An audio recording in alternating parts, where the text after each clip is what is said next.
Film ഗാരേജിലേക്ക് ഇവർക്കും സ്വാഗതം. ലാലേട്ടന്റെ 5ാമത്തെ റീ റിലീസ് വിജയം കണ്ട രാവണ പ്രഭു ആ സിനിമയുടെ ആദ്യ തിങ്കളാഴ്ചയിലേക്ക് കേരളത്തിൽ എത്തപ്പെട്ടിരിക്കുകയാണ്. ഇപ്പോഴത്തെ തിങ്കളാഴ്ച ദിവസത്തെ കേരള ട്രാക്കിംഗ്, ആകെ 4 ദിവസത്തെ കേരള വേൾഡ് വൈഡ് എസ്റ്റിമേറ്റ് റിപ്പോർട്ടുകൾ എല്ലാം തന്നെ പുറത്തു വരുമ്പോൾ സിനിമ മിന്നിച്ചുകൊണ്ട് തിയേറ്ററുകളിൽ മുന്നേറിക്കൊണ്ടിരിക്കുകയാണ്. തിങ്കളാഴ്ചയിലെ കേരള ട്രാക്കിംഗ് ഗ്രോസ് തന്നെ 20 ലക്ഷത്തിന് മുകളിലേക്ക് എത്തപ്പെട്ടിരിക്കുകയാണ്. ആദ്യ 3 ദിവസങ്ങൾ കൊണ്ട് തന്നെ 1 ലക്ഷത്തിലധികം ആളുകൾ ടിക്കറ്റ് എടുത്ത സിനിമയ്ക്ക് തിങ്കളാഴ്ചയും ആയിരക്കണക്കിന് ആളുകൾ സിനിമ കാണാനായിട്ട് തിയേറ്ററുകളിൽ എത്തിയെന്നാണ് ഇന്നത്തെ കേരള ട്രാക്കിംഗ് ഗ്രോസ് നോക്കുമ്പോൾ വ്യക്തമാകുന്നത്. ഇന്ന് തിങ്കളാഴ്ച ദിവസം 25 ലക്ഷം 30 ലക്ഷം കേരള ഗ്രോസ് ആണ് നിലവിൽ നാം പ്രതീക്ഷിക്കുന്നത്. അങ്ങനെ രാവണപ്രഭുവിന്റെ ആകെ കേരള കളക്ഷൻ വെറും 4 ദിവസങ്ങൾ കൊണ്ട് 2.5 കോടി കടക്കുകയാണ്. 2.60 ലക്ഷത്തോളം ഗ്രോസ് കളക്ഷനാണ് ഇന്ന് വരെ പ്രതീക്ഷിക്കുന്നത്.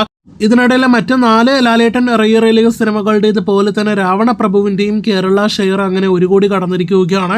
മറ്റു സിനിമകളുടെ ഇതുപോലെ തന്നെ കേരള ഷെയർ കൊണ്ട് തന്നെ സിനിമയുടെ നിർമ്മാതാവിന് സിനിമ ലാഭം ഉണ്ടാക്കുമെന്ന കാര്യത്തിൽ സംശയം വേണ്ട. ഇതിനിടയിൽ രാവണപ്രഭു എന്ന സിനിമയുടെ വേൾഡ് വൈഡ് എസ്റ്റിമേറ്റിലേക്ക് വരികയാണെങ്കിൽ ഇന്നത്തോടെ സിനിമയുടെ വേൾഡ് വൈഡ് കളക്ഷൻ 3 കോടി കടക്കുകയാണ്.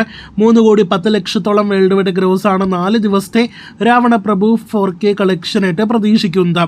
അപ്പോൾ സിനിമ തിയേറ്ററുകളിൽ വിജയിച്ചിരിക്കുന്നു. കാത്തിരിക്കൂ രാവണപ്രഭുവിന്റെ ഫൈനൽ വരെയുള്ള കളക്ഷനായിട്ട്.